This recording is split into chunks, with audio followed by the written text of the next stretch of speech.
જેને દૂધ જ દેખાય એના ગોટક રાખી પાડું બાકી કમશે બધા કમ્પ્લેટ. આજે આપણે દવા સોટા જવાનું છે. મગફળી મેં દોરી લીધી છે ને હવે ખેતરમાં જઈએ છે પાછા. અને ચલો ફટાફટ જઈએ. ને આપણે દવા બનાવે છે મારું પપ્પો. હા દવા બની ગઈ છે. હાવ ફટાફટ પંપ બદલીએ. હાવ પંપ મેં દવા નાખી દઈએ. ચલો પંપ ભરાઈ ગયો છે. ટોકનું બોકનું વાંખીને મેં નીકળી ગયો છે દવા સોટો લીધે. ત્યાર પછી થોડીક વાર ચાહડે આવીને દવા ચાલુ કરી દીધી છે. ને આપણો પહેલો પંપ ખૂટી ગયો છે. ત્યાં પાછા બીજો પંપ ભરવા જઈએ આપણે.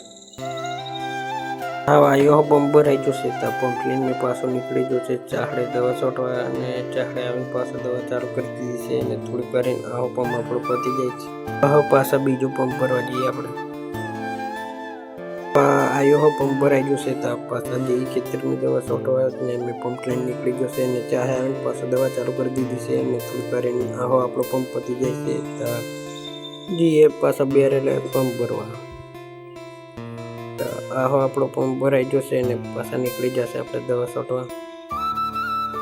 મેં થોડીક વાર ચાહે આવીને પાછા દવા ચાલુ કરી દીધી છે. અને મેં થોડીક વાર આહો પંપ પતી જાય છે. ત્યાં પાછા જઈએ આપણે બીજો પંપ ભરવા. ને હાવ એક જ પંપની દવા છે. ત્યાં આપણે બદલીએ થોડીક જ છે એટલે. અને આ પંપ ભરાઈ જશે. અને હાવ જઈએ પાછા ખેતરમાં દવા છોટવા. અને ચાહડે આવીને દવા ચાલુ કરી દીધી છે. ને થોડીક વાર આહો પંપ પતી જાય છે. કંઈ નહીં મળીએ બીજા બ્લોગમાં. ત્યાં સુધી બધાને બાય બાય. આ છે આપણા ફોલોવર. તમે ફોલો કરી લેજો. તમારી આઈડી બ્લોગમાં આવી જશે.